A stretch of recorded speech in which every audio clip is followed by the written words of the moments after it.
Dans les colonnes de Ciné Télé Revue, Laurent Lafitte s'est confié sur la sortie de la série biopic de Netflix sur Bernard Tapie. Il a notamment révélé ce que pensait l'homme d'affaires de ce projet le concernant. Porter la vie de Bernard Tapie à l'écran, si est-il le défi que s'est lancé Netflix. Le 17 septembre prochain, la plateforme au grand N rouge dévoilera sa série en 7 épisodes sur le célèbre homme d'affaires français, décédé en 2021 à l'âge de 78 ans. Pour incarner le mari de Dominique, les réalisateurs ont jeté leur dévolu sur Laurent Lafitte, sociétaire de la Comédie Française.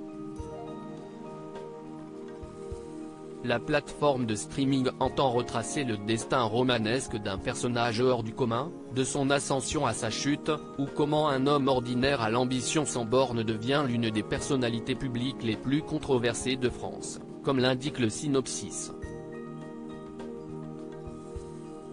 Si les fans sont emballés par cette série, qui s'annonce déjà comme l'un des événements de l'année, la famille de Bernard Tapie, elle, est beaucoup moins dithyrambique.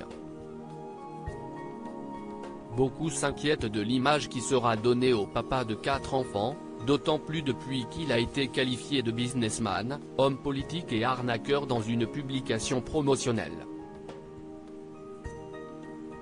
Des propos qui avaient fait monter au créneau Rodolphe, le petit-fils de l'ancien propriétaire de l'Olympique de Marseille. Mais que pensait le principal intéressé de la série qui lui est consacrée? Bernard Tapie ne voulait pas de série sur lui même s'il n'a pas eu l'occasion de découvrir le produit final. Bernard Tapie savait, de son vivant, qu'une série était en préparation pour Netflix. Et le moins que l'on puisse dire, si est qu'il n'était pas emballé. Comme le projet est ancien, Tristan Seguela, qui connaissait Tapie, lui en a parlé de son vivant. Bon, il était contre. Mais l'idée n'était pas d'avoir son autorisation, juste de l'informer, a révélé Laurent Lafitte dans les colonnes de Ciné Télé Revue.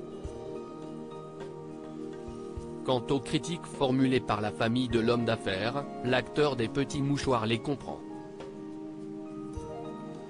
C'est légitime. Pour eux, c'est un mari, un père. Mais il y a eu des dizaines de reportages sur lui. On n'est pas les premiers à raconter sa vie, se défend-il néanmoins.